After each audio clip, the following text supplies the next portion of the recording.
Est-ce que c'est normal que sur une radio, sur les 65 primes qui sont recensées et accordées aux salariés de Radio France, on retrouve une prime coiffure, sachant que vous en conviendrez, la base de la radio, c'est la voix, c'est pas tellement le visage et encore moins la coiffure. Une prime coiffure pour des salariés à la radio. En audition, ces révélations font bondir les députés. Vous allez comprendre pourquoi.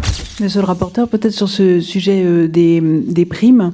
Le système de primes qui existait à Radio France est le fruit d'une histoire. On a 7 conventions collectives, 7 catégories de personnels différents. Donc il y a eu à une époque beaucoup de primes spécifiques qui avaient été mises en place. Elles ont été profondément rationalisées et simplifiées entre 2015 et 2017. Et la mouture des accords collectifs actuellement en vigueur ne comprend plus un tel nombre de primes. Il reste aujourd'hui des primes, celles qui sont liées aux conditions et au temps de travail, et en particulier aux éléments qu'évoquait la présidente sur le fait que beaucoup de nos salariés travaillent la nuit, prennent leur poste la nuit pour porter nos petites matinales et nos matinales, ou tard en soirée, ou les week-ends, ou les jours fériés. Donc c'est ce type de primes qui subsiste aujourd'hui dans l'entreprise depuis la refonte de nos accords collectifs. C'est d'ailleurs ce que nous avions répondu à la Cour des comptes dans la réponse qui a été publiée à ce sujet. Merci, Madame la directrice générale adjointe. Quel est le rapport avec la prime sur la coiffure? Vous dites qu'il y a eu un gros travail de rationalisation et de simplification. On compte encore, et c'est pas moi qui le dis, c'est le rapport de la Cour des comptes, page 96, 65 primes. J'imagine que le travail de rationalisation peut encore poursuivre son cours. Vous n'avez pas répondu à ma question. Quelle est la légitimité d'une prime coiffure pour des personnes qui sont à la radio et dont l'essentiel du travail repose sur la voix et la qualité d'expression orale de ces personnes-là? Sur la prime spécifique que vous évoquez, je n'ai pas nécessairement les éléments, mais on pourra vous les transmettre bien sûr par écrit. Que le travail qui a été fait de votre part sur les dernières années pour la rationalisation et la simplification. Bon, je m'étonne qu'il y ait encore 75 types de primes différentes. Je pense vraiment qu'il y a encore un gros travail à mener sur la rationalisation.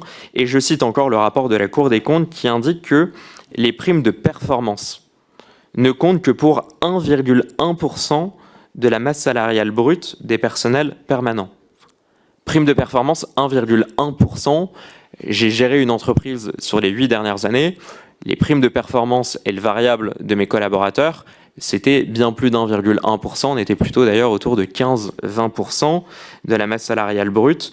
Comment vous expliquez un taux de rémunération sur objectif des primes de performance variables aussi faible en comparaison de primes type prime de coiffure? Comment est-ce que vous encouragez la productivité chez Radio France et comment vous expliquez ces primes variables aussi faibles par rapport à la masse salariale totale?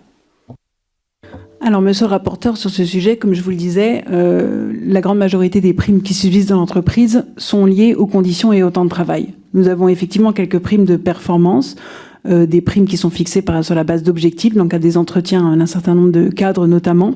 Elles sont extrêmement limitées et ramassées. Pour pouvoir les accroître, il faudrait augmenter la masse salariale. Or, nous nous sommes tenus à une gestion extrêmement rigoureuse ces dernières années, avec une parfaite maîtrise de la masse salariale, qui a tenu l'ensemble de ses objectifs sur l'ensemble de la période considérée, avec également des comptes à l'équilibre. Donc, en responsabilité, nous n'avons pas choisi d'accroître les primes de performance pour les salariés de notre entreprise publique, dans un contexte extrêmement contraint pour les finances publiques, pour notre entreprise, comme pour le reste des Français. Et ça ne vous choque pas qu'il y ait 65 types différents de primes, mais que la prime de performance ne compte pour moins de 1,2% de la masse salariale? Vous n'avez pas l'impression qu'on accorde beaucoup de primes, mais des primes qui ne sont absolument pas corrélées à la performance des salariés de Radio France? Ça ne vous choque pas? Il est logique que les primes répondent avant tout à des suggestions particulières. Donc c'est le cas sur justement les contraintes et les atypismes du travail, le week-end, la nuit, les jours fériés, en soirée, etc. Et donc effectivement, nous sommes concentrés sur ce type de primes plutôt que sur des primes de performance. Que la spécificité de Radio France, c'est que tous les contenus sont produits en interne. Ça veut dire que sur l'essentiel des salariés que nous avons très peu de cadres, très peu de managers, nous avons des gens qui produisent le contenu. D'ailleurs, nous ne recourons pas à des producteurs privés dans aucune circonstance sur nos contenus. Donc nous avons des musiciens, et donc la plupart des primes sont liées vraiment à l'exercice de l'activité et reflètent des suggestions particulières, l'enchaînement de concerts à un moment donné ou des choses comme ça, mais C'est très différent de ce qui peut exister dans d'autres entreprises où la part des cadres est supérieure. Par ailleurs, comme l'a très bien relevé Madame Message, nous avons développé, et le dernier accord collectif signé en 2017 prévoit justement que les primes doivent être orientées vers une incitation à la performance. Et depuis 2017, comme Madame Message vous l'a dit, nous avons une trajectoire financière qui est extrêmement contrainte.